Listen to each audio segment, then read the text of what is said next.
Hello दोस्तों, नमस्कार।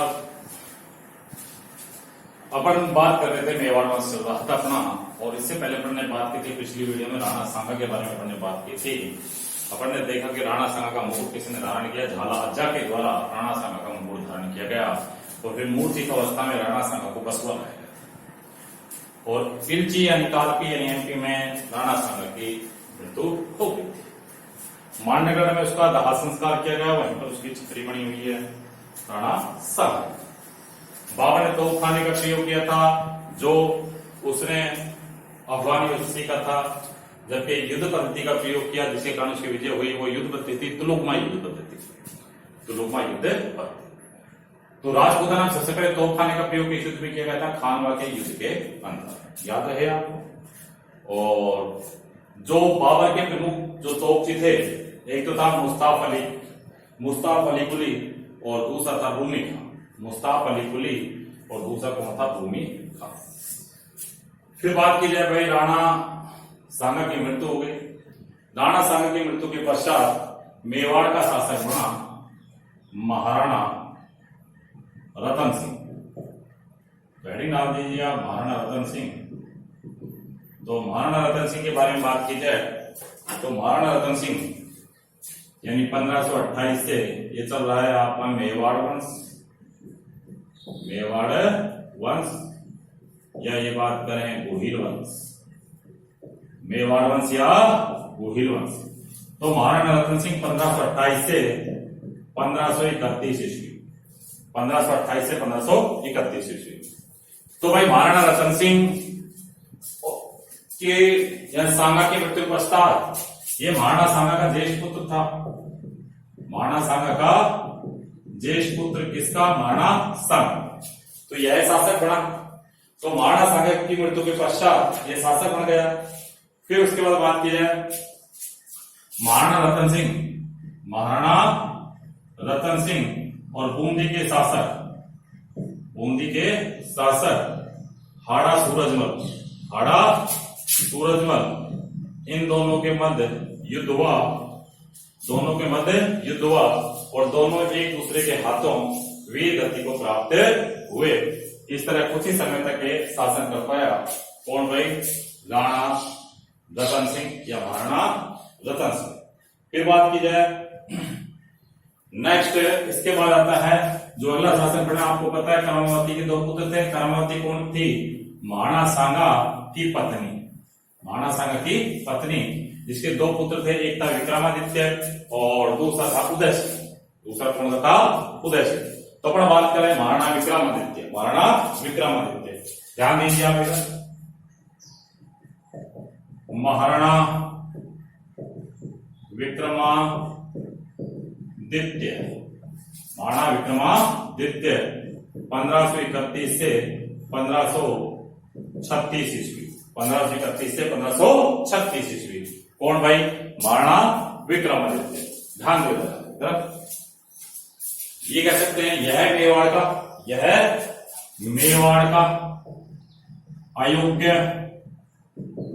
एक विलासी, बहुविलास में रहने वाला एक विलासी शासक था। कौन भाई, विक्रमादित्य। तो संरक्षिका जो बनी, संरक्षिका या ये कहें राजमाता, संरक्षिका या राजमाता, वो रही रानी कर्मावती। यानी बात करें रानी कर्मावती या रानी कर्मावती, ये थी महाराणा सांगा की पत्नी, रानी कर्मावती। फिर उसके बाद बात की जाए कि सन 1534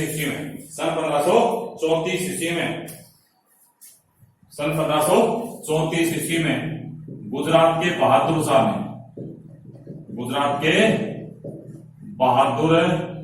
शाह ने चित्तौड़गढ़ दुर्ग पर आक्रमण किया। तब रानी कर्मावती ने विक्रमादित्य और उदय सिंह को उनके ननिहाल भेज दिया। विक्रमादित्य और उदय सिंह को कहां भेज दिया भाई, उनके ननिहाल भेज दिया। फिर बाद में क्या कि 1534 में गुजरात के बहादुर शाह ने आक्रमण किया, तो इसकी रक्षा हेतु या इससे सहायता हेतु रानी कर्मावती ने कई बार एग्जाम में ट्यूशन पूछा जाता है, याद रहे। तो इससे रक्षा हेतु गुजरात के शासक बहादुर शाह से रक्षा हेतु रानी कर्मावती ने दिल्ली के शासक दिल्ली का भाई उस समय मुगल वंश का शासक कौन था? हुमायूं। कौन था भाई? हुमायूं। तो दिल्ली के शासक हुमायूं के पास उसने राखी भेजी। क्या भेजी भाई? राखी भेजी। परंतु हुमायूं ये कहे समय पर सहायता नहीं कर सका, या ये कहे हुमायूं की भी एक बड़ी भूल थी। आपको पता है हुमायूं ज्योतिष में अधिक विश्वास किया करता था, यही कारण है कि सप्ताह के 7 दिनों तक रंग के कपड़े पहनता था, परंतु उसकी उपलब्धियां कम और भूलें अधिक थी। हुमायूं एक ऐसा शासक हुआ है जो जीवन भर ठोकर खाता रहा और ठोकर खाने से ही उसकी मृत्यु हो गई। तो हुमायूं के बारे में ये सब इतिहासकार लेलन पुल के द्वारा कहे गए। तो हुमायूं को राखी भेजने वाली कौन थी? मेवाड़ की राणा सांगा की पत्नी रानी कर्मावती। रानी कर्मावती के द्वारा हुमायूं को राखी भेजी गई। किसलिए? गुजरात के शासक बहादुर शाह से रक्षा के लिए। फिर उसके बाद बात की जाए हुमायूं को सहायता करने के लिए नहीं आ सका। फिर बात की जाए नेक्स्ट टाइम आगे, ऐसे आगे यहां पर इस युद्ध का जो नेतृत्व किया, ध्यान दो एक मिनट इधर भाई, किसका आक्रमण? बहादुर शाह का आक्रमण। किसका आक्रमण है?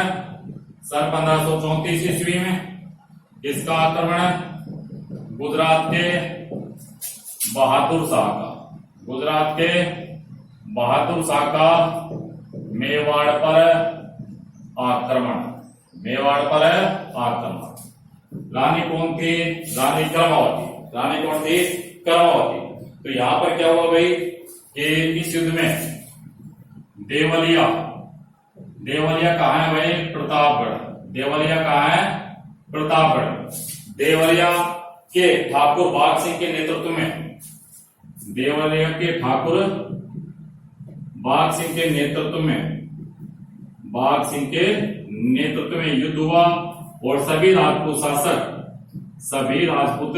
शासक जो थे इस युद्ध में वीर गति को प्राप्त हुए। वीर गति को प्राप्त हुए। वीर गति प्राप्त हुए अर्थात ये कह सकते हैं क्या हुआ भाई? केसरिया हुआ। क्या हुआ? केसरिया हुआ। और रानी कर्मावती के नेतृत्व में, रानी कर्मावती के नेतृत्व में वीरांगनाओं के द्वारा, यानी रानियों के द्वारा या वीरांगनाओं के द्वारा क्या किया? कर्मावती के नेतृत्व में क्या किया गया भाई? जोहर किया गया। क्या किया गया? जोहर किया गया। इस प्रकार ये कह सकते हैं कि ये मेवाड़ का, यह मेवाड़ में देखो केसरिया भी हुआ और जोहर भी हुआ, यानी केसरिया प्लस जोहर, तो अर्थात ये क्या हुआ भाई? साका हुआ। तो ये कौन सा साका हुआ मेवाड़ का? ये मेवाड़ का हुआ भाई दूसरा साका। कौन सा साका हुआ? दूसरा साका। कब हुआ? सन 1534 ईस्वी में मेवाड़ का दूसरा साका हुआ।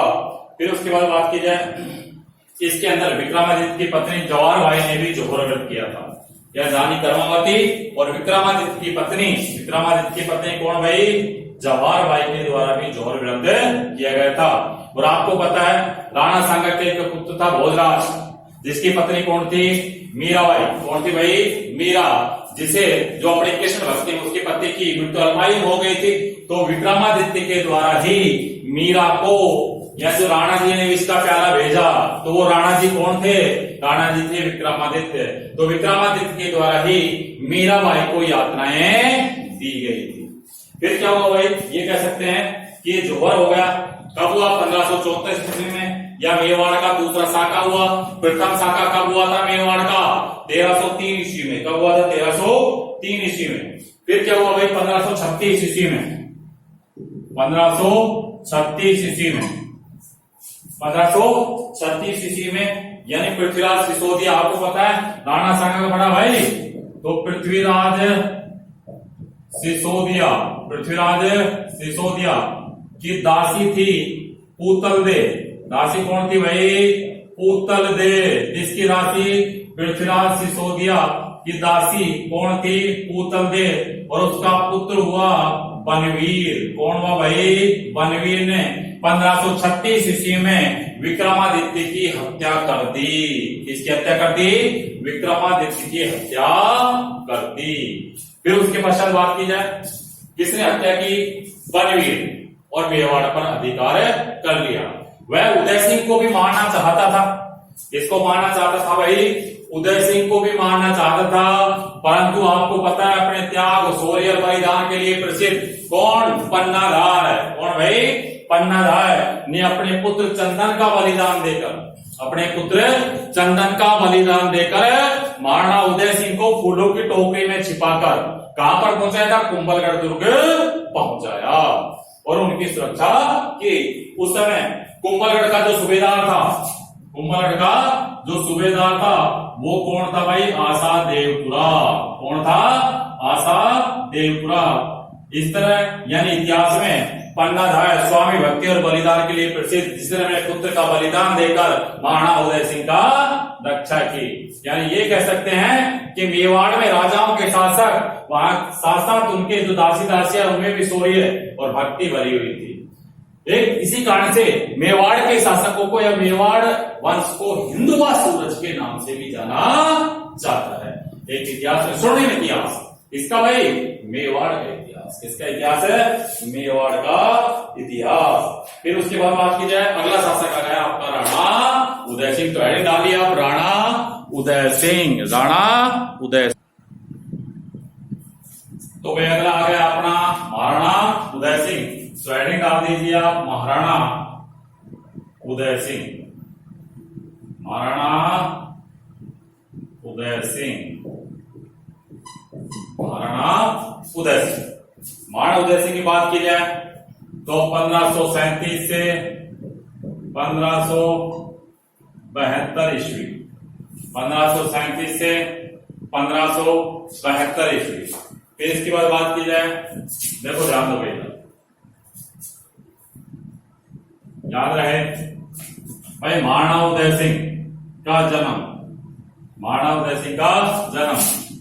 फिर बात करें पालन पोषण, पालन पोषण, और बात करें राज्य अभिषेक, राज्य अभिषेक। इसका जो राज्य अभिषेक है मारवाड़ के शासक राव महादेव की सहायता से करवाया गया, और राव महादेव ने इसका साथ दिया था इसको पराजित करने में, बनवीर को पराजित करने में, जिसके कारण महाराणा उदय सिंह ने चित्तौड़ पर अधिकार किया था। तो भाई जन्म की बात करें तो इनका जन्म हुआ भाई कहाँ? चित्तौड़गढ़ दुर्ग में। कहाँ हुआ? चित्तौड़गढ़ दुर्ग में इनका जन्म हुआ। पालन पोषण की बात की जाए तो पालन पोषण कहाँ हुआ भाई? कुंभलगढ़ दुर्ग में। कहां पर हुआ? कुंभलगढ़ दुर्ग में। और राज्य अभिषेक भी आपको पता है कहां पर हुआ था? कुंभलगढ़ दुर्ग में ही इनका राज्य अभिषेक हुआ। कुंभलगढ़ दुर्ग में इनका राज्य अभिषेक हुआ। किसने सहायता की थी? महारावल या मारवाड़ के राव मालदेव ने इनकी सहायता की थी। तो इनका राज्य अभिषेक कहां हुआ? कुंभलगढ़ दुर्ग में। पालन पोषण कहां हुआ? कुंभलगढ़ दुर्ग में। जन्म कहां हुआ? चित्तौड़गढ़ में। कहां पर हुआ? चित्तौड़गढ़ में। फिर उसके बाद बात की जाए महाराणा उदय सिंह, महाराणा उदय सिंह का विवाह हुआ। महाराणा उदय सिंह का विवाह हुआ। विवाह हुआ भाई कहां हुआ? वैसे किसके साथ हुआ? इनका विवाह हुआ जयवंता बाई के साथ। किसके साथ हुआ भाई? जयवंता बाई के साथ विवाह संपन्न हुआ। जयवंता बाई के साथ इनका विवाह संपन्न हुआ। जयवंता बाई कौन थी? ये पाली के अखैराज, पाली के अखैराज सोनगरा, पाली के अखैराज सोनगरा की पुत्री थी। पाली के अखैराज सोनगरा की पुत्री कौन थी भाई? जयवंता बाई, जिनके साथ महाराणा उदय सिंह का विवाह संपन्न हुआ। फिर बात किया, जन्म हो गया, विवाह हो गया, जन्म हो गया, विवाह हो गया और राज्य अभिषेक हो गया। ठीक है, पालन पोषण भी हो गया। ये किसकी बात हुई भाई? अपने महाराणा उदय सिंह की। और थोड़ा आगे बढ़े, अब महाराणा उदय सिंह के सामने चुनौती थी क्या? चित्तौड़गढ़ दुर्ग को पाना, जिस पर अधिकार किसका था? दासी पुत्र बनवीर का। दासी पुत्र बनवीर का उस पर अधिकार था। तो महाराणा उदय सिंह उसे पाना चाहते थे, इसलिए राव मालदेव ने मारवाड़ के शासक राव मालदेव ने इनकी सहायता की। इसकी भाई उदय सिंह की, इसकी भाई उदय सिंह की। तो एक युद्ध हुआ सन 1540 ईस्वी में। उस युद्ध को कहते हैं मावली का युद्ध। इसका युद्ध भाई मावली का युद्ध। मावली के स्थान कहां पर? उदयपुर में। मावली का उदयपुर में पड़ता है। मावली का युद्ध किस किस के बीच हुआ? वही कौन भाई? महाराणा उदय सिंह, महाराणा उदय सिंह वर्सेस आपको पता है कौन? दासीपुत्र बनवीर, दासीपुत्र बनवीर के मध्य ये मैच खेला गया या ये युद्ध हुआ। इसके अंदर बात करें कि विजय कौन हुआ, तो भाई इसमें विजय, आपका विजय कौन हुआ? महाराणा उदय सिंह। महाराणा उदय सिंह इस युद्ध में विजय हुए और चित्तौड़ पर अधिकार किया। सहायता, इसको सहायता किसने प्रदान की थी? मारवाड़ के राव मालदेव, मारवाड़ के राव मालदेव ने उदय सिंह की सहायता की थी। राव मालदेव ने किसकी सहायता की थी भाई? किसकी सहायता की? महाराणा उदय सिंह की सहायता की। ये युद्ध कौन सा युद्ध हुआ भाई? मावली का युद्ध। कौन सा युद्ध हुआ? मावली का युद्ध हुआ। मावली का युद्ध कब हुआ? 1540 ईस्वी में। 1540 ईस्वी में। और चित्तौड़ पर, कहां पर भाई? चित्तौड़ पर किसका अधिकार हो गया? महाराणा उदय सिंह का अधिकार हो गया।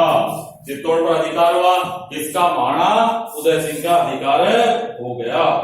फिर बात की जाए, क्या आपको पता है 1544 ईस्वी में राव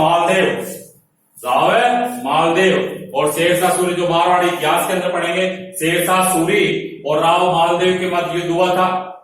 शेरशाह सूरी और राव मालदेव के मध्य युद्ध हुआ था, जिसमें कौन विजय हुआ था भाई?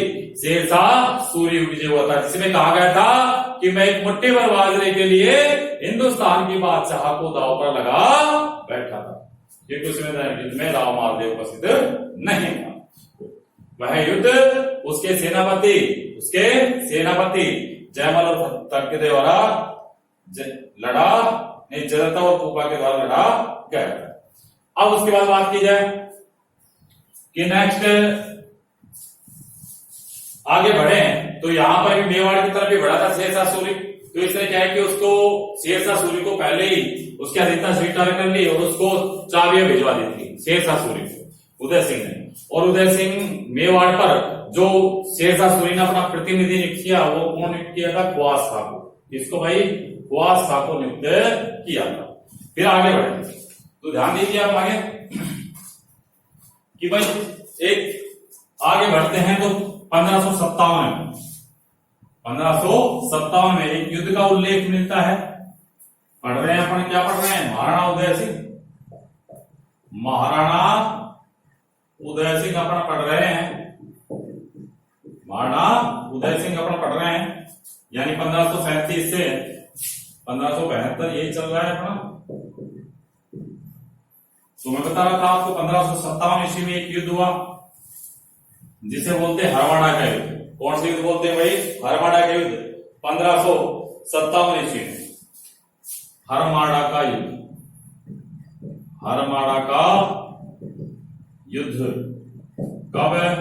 1557। 1557 आपको पता है 1555 के पश्चात दिल्ली का मुगल वंश का हिस्सा कौन बन गया था? अकबर। कौन बन गया था? अकबर। इसके अंदर बात करें कि ये युद्ध महाराणा उदय सिंह वर्सेस किसके बीच हुआ? यानी हाजी खां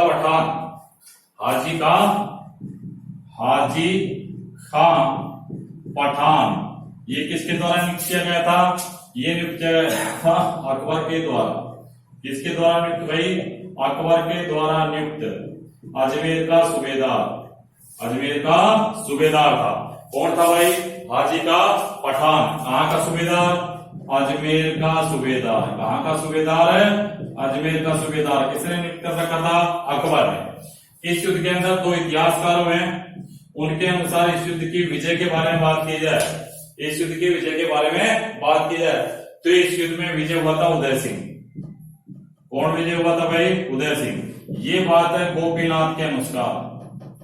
इतिहासकार किसके अनुसार? गोपीनाथ के अनुसार इस युद्ध में भाई किसकी विजय हुई? राणा उदय सिंह की विजय हुई।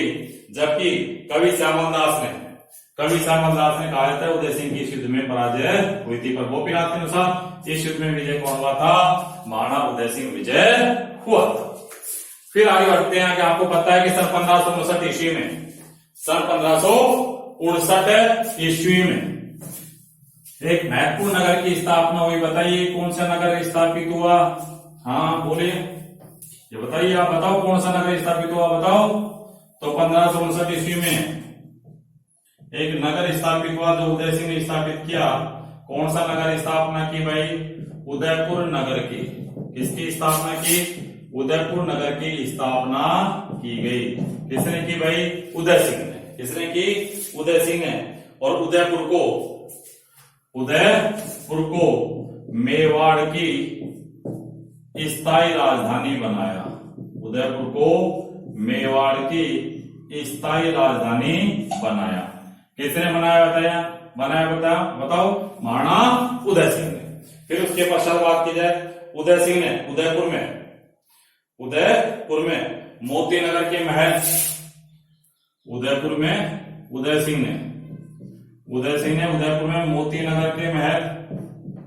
मोती नगर के महल व उदय सागर झील का निर्माण करवाया। उदय सागर झील का भी निर्माण भी करवाया। किसने करवाया भाई? उदय सिंह ने। फिर बात की जाए, जिस तरह कई किताबों पर पढ़ते हैं भाई, महाराणा प्रताप को समझाने के लिए अकबर द्वारा कितने शिष्टमंडल भेजे गए थे? 2, 4। कितने भेजे गए थे? 4, जो अपन पढ़ेंगे। जमा भट्टो आगे, जलाल खां, मान सिंह, भगवान दास और टोडरमल। उसी तरह पूछा जाए कि अकबर ने उदय सिंह को अधीनता स्वीकार करने के लिए, किसने भाई? अकबर ने उदय सिंह को अधीनता स्वीकार करने के लिए कितने शिष्टमंडल भेजे? शिष्टमंडल के रूप में कितने अधिकारी भेजे? तो बेटा 2 अधिकारी भेजे। कितने अधिकारी भेजे इन्होंने? 2 अधिकारी भेजे थे। किसने भाई? महाराणा प्रताप को समझाने के लिए कितने गए थे? 4, जो आगे पढ़ेंगे। और इसको भेजे थे कितने? 2। ये 2 कौन कौन से थे? एक तो था राजा भारमल।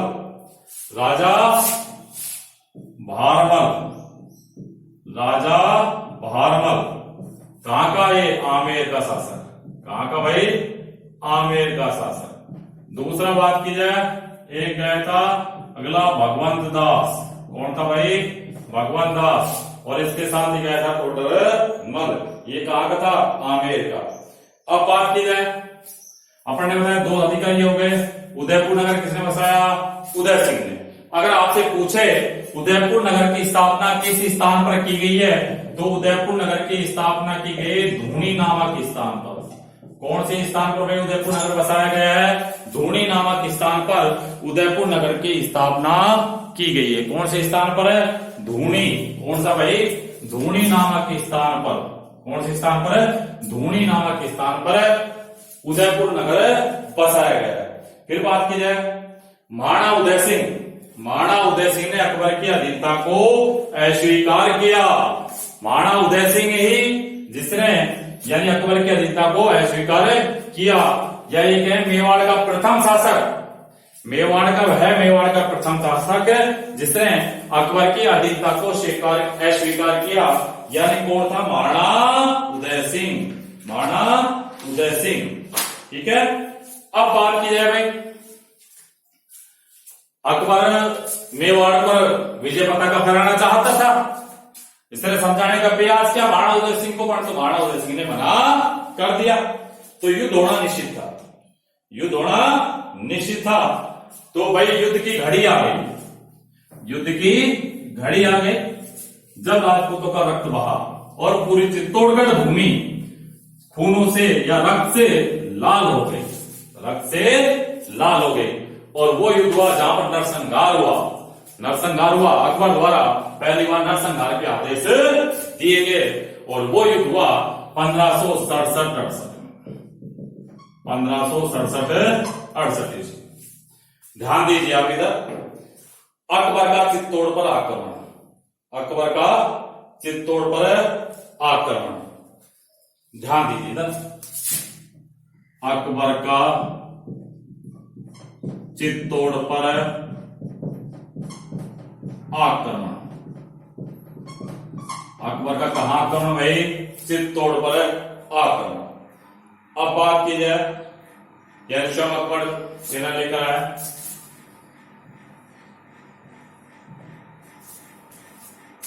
उदय सिंह क्या है, छापामार युद्ध पद्धति के लिए, छापामार युद्ध पद्धति के लिए राजपूत शासकों के द्वारा निवेदन करने के कारण वो यहां से इस युद्ध से चला गया था। महाराणा प्रताप ने इसका विरोध किया, महाराणा प्रताप ने इसका विरोध किया था कि हमें यहां से नहीं जाना चाहिए, परंतु सिसोदिया सरदारों के कहने पर, सिसोदिया सरदारों के कहने पर उदय सिंह को यहां से जाना पड़ा और उसने उदयपुर में गोगुंदा की पहाड़ियों में चला गया।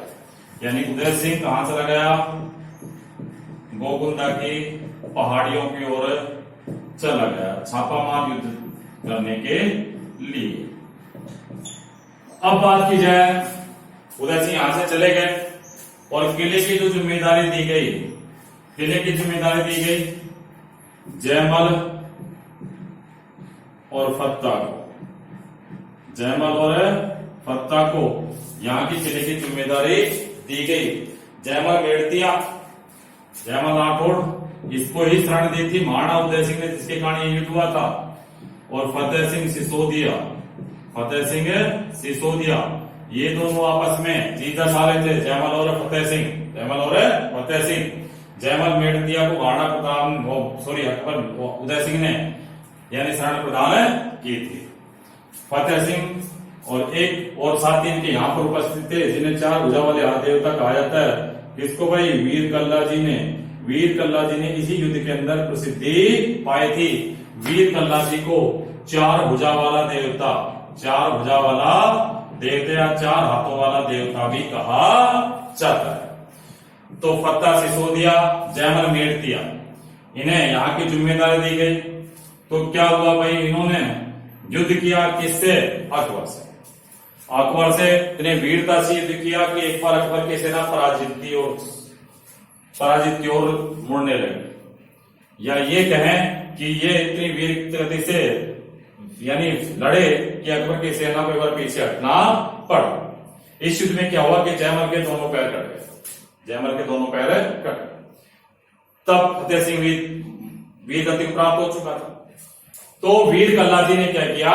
जयमल को अपने कंधे पर बैठाया। दोनों हाथों में तलवार जयमल की थी, दोनों हाथों में तलवार वीर कल्ला जी की थी। तो अकबर को ऐसा लगा जैसे साक्षात चतुर्भुज भगवान वहां पर प्रकट हो गए हैं और 4 तलवारें युद्ध के अंदर संहार करते हुए बढ़ रही थी। अकबर का बड़े से बड़ा सैनिक उनकी तलवार का सामना नहीं कर सका या उनके सामने नहीं टिक सका। अकबर ने पूरा प्रयास किया, परंतु युद्ध मैदान खाली होता चला गया। यहां पर बात की जाए, यानी उदय सिंह की सेना कम थी, परंतु फिर भी लगभग यहां पर अकबर के दुगने सैनिक राजपूत शासकों के हाथों वीर गति को प्राप्त या मारे गए थे। यहां पर बात की जाए, जब उसमें युद्ध में प्रवेश किया था अकबर ने चतुर्भुज 4 भुजा वाले देवता की उपाधि दी। किसको भाई? वीर कल्ला जी को। और स्वयं अकबर ने फिर इन्हें बंदूक से उड़ाना पड़ा था, बंदूक से मारा था। किसको? जयमल को, यानी इनको बंदूक से मारा था। किसने भाई? अकबर। फिर उस बात में अकबर ने इस युद्ध के अंदर नरसंहार के आदेश दिए थे। फिर उसके बाद बात की जाए, इनकी जो पत्नी थी, जयमल भत्ता की पत्नी फतेह सिंह की रानी फूलकवर, फतेह सिंह की रानी फूलकवर के नेतृत्व में राजपूत रानियों ने जौहर किया, राजपूत रानियों के द्वारा जौहर किया गया। तो ये केसरिया भी हुआ। क्या हुआ भाई? केसरिया हुआ प्लस क्या हुआ, जोहर हुआ, अर्थात क्या हुआ भाई, साका। तो ये कह सकते हैं यह मेवाड़ का तीसरा साका हुआ, मेवाड़ का तीसरा साका हुआ। कब हुआ, 1567-68 ईस्वी। अब इसके अंदर बात की जाए, यह मेवाड़ का तृतीय साका व अंतिम साका, मेवाड़ का तृतीय साका व अंतिम साका। उदय सिंह को ढूंढने के लिए, उदय सिंह को ढूंढने के लिए अकबर ने अपने सेनापति यानी कलूम खां को भेजा था। किसको भेजा था, कलूम खां, हुसैन कलूम खां। किसको भेजा था भाई, हुसैन कलूम खां को भेजा था। परंतु उदय सिंह कहां चला गया था, गोगुंदा पहाड़ी की ओर चले गए थे। फिर चित्तौड़ पर किसका अधिकार हो गया, चित्तौड़ पर किसका अधिकार हो गया, अकबर का अधिकार हो गया। उसके बाद बात की जाए आगे, अकबर इनकी वीरता से इतना प्रभावित हुआ, जयमल फतह की वीरता से इतना प्रभावित हुआ कि इनकी गज पे सवार मूर्तियां, गजारूढ़ मूर्तियां आगरा के किले के बाहर स्थापित करवाई, आगरा के किले के बाहर स्थापित करवाई। जो बाद में गजारूढ़ मूर्तियां आगरा के लिए बाहर स्थापित करवाई, जिसे बाद में औरंगजेब द्वारा तोड़वा दिया गया था। और भी जगह इनकी मूर्तियां स्थापित हुई है। तो याद रहे कालांतर में इन मूर्तियों को बाद में बीकानेर के महाराजा राय सिंह ने जूनागढ़ दुर्ग के बाहर भी स्थापित करवाया था।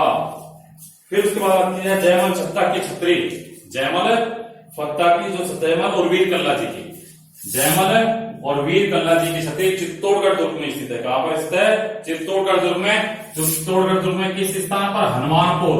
कौन से स्थान पर, हनुमानपुर दरवाजा, हनुमानपुर स्थान पर वीर कल्ला जी और जयमल की छतरियां स्थित है। फिर उसके बाद बात की जाए 28 फरवरी 1572 ईस्वी को, 28 फरवरी 1572 ईस्वी को, 28 फरवरी 1572 ईस्वी को होली के दिन गोगुंदा में उदय सिंह की मृत्यु हो गई। इस तरह ये क्या हुआ, अपने महाराणा उदय सिंह। और महाराणा उदय सिंह की छतरी कहाँ है, गोगुंदा उदयपुर में। तो महाराणा उदय सिंह की छतरी कहाँ है, गोगुंदा उदयपुर में। तो एक स्वर्णिम इतिहास किसका भाई, महाराणा उदय सिंह का। ठीक है, इसके बाद अगली वीडियो में बात करेंगे अपने महाराणा प्रताप की। ठीक है, और नोट्स जो है इसके आपको पीडीएफ पे प्राप्त होंगे। कहां से प्राप्त होंगे, पीडीएफ पे प्राप्त होंगे। पीडीएफ से आपको इनके नोट्स वहां से प्राप्त करने हैं। ठीक है, धन्यवाद।